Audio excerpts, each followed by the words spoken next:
Tällä kertaa seuraamme järjestyksen valvojien työvuoroa Helsingin rautatieasemalla eli Stacella. Samanmoista vääntöä näyttää olevan kuin sinipukuisilla.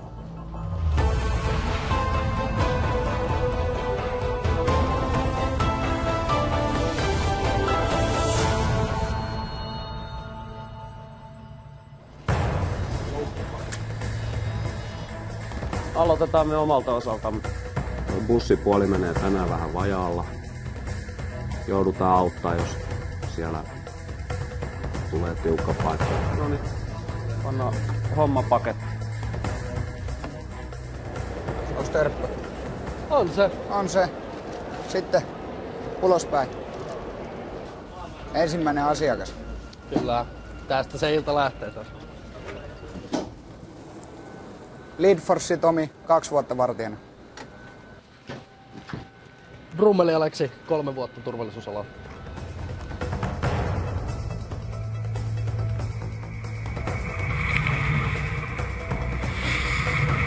Herätys. Järjestyksen valvoja herättää. Terve. Joo. Joo. Ei siinä mitään, mutta kaikki ihan hyvin, niin. Kaikki hyvin, everything alright?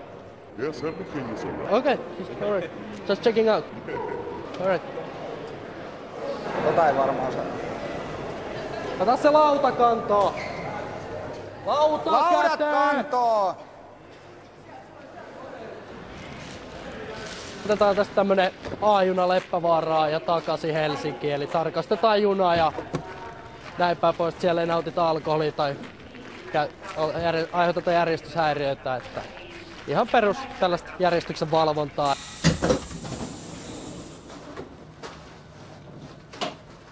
Tyhjä. Perus. Ilmalla. Ei nyt aina välttämättä tarvii poliisia ensimmäiseksi kutsua. Vasta sitten kun tilanne kärjistyy sen verran pahaksi, että sitten tarvitaan tietysti poliisia. Kaiken näköisissä rikostapauksissa niin tietysti kutsutaan poliisia. No niin, rauhoitu. Rauhoitu. En mä halua tehdä sulle mitään, mutta nyt ollaan asetella ja jatkat matkaa. Muistatko muuten ei mitään hätää? Vissiin oliks tupakoinut sisätiloissa ja sit se on tietysti poiston paikka ja alkoi sitten soittaa suuntaan. Mut ihan rauhallisesti. Sitten pitäis vaihtaa paikkaa, jos se alkoholi maistuu, niin se ostaa ihan totta. Eli ulospäin. Jes, kiitoksia. Illan jatkoin. Puututaan pahoinpitelyihin, tappelualkuihin, nuoriso häiritsee. Kaiken näköistä tällaista häiriökäytöksiä vastaavia. Lähdetään laiturille 1 ja 2, niin siellä on joku sekava mieshenkilö.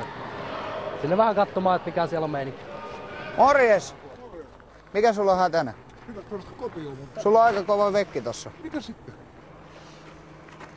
Onks kaikki hyvin? Pääsis vaan junalla himaan. Kuka ton on tehnyt? Vai oot sä kaatunut? Kaadun. Missä sä kaaduit sä tossa äsken? Kannattaa apua hakea, tossa on ihan oikeastaan aika Olit sä nuolla siitä kunnolla, vittu, mulla on hiviä kaikki. Rautuhan nyt. Minne sä oot menossa? Himaan. Missä sä asut? Himassa.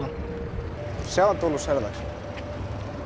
Joo, kuitti, mutta tää kohdehenkilö on aika verissä päin ja muutenkin aika sekava hieman aggressiivinen.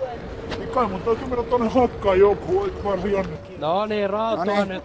Me voidaan sua tossa mielentilassa tonne päästä. Himaan. Joo. Nyt täytyy varmaan mennä bussilla, kun toi sun käytös on tollasta. Millä vitun bussilla mä pääsen himaan? Rauhoitu nyt. Joo. Jaha, no. Siihen sit pötkälee.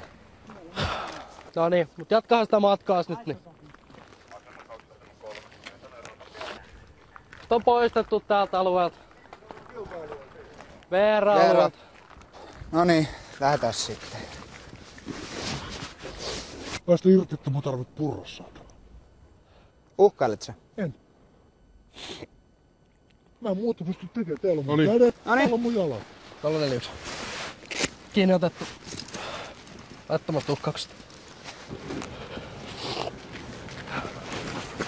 Lopeta nyt se rimpuu. Älä vastustele!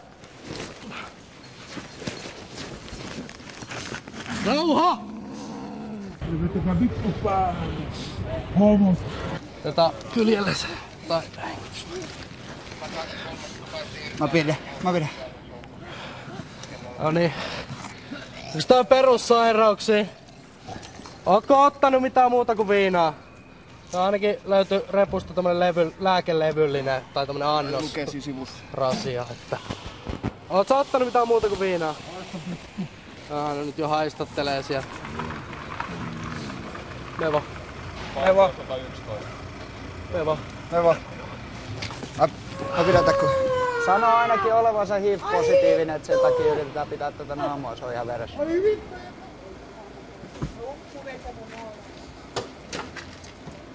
Pitää säilöjä annetaan. Noniin. Jees, kiitoksia. Työn iloa.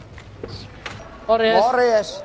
Tohon joku yrittää jotain leiriä rakentaa tohon rautatieaseman portaiden yläpäähän. Niin käy vähän katsomassa, että mikä meininki niin sanoo. Semmonen leiri sitten kyhätty tälle illalle.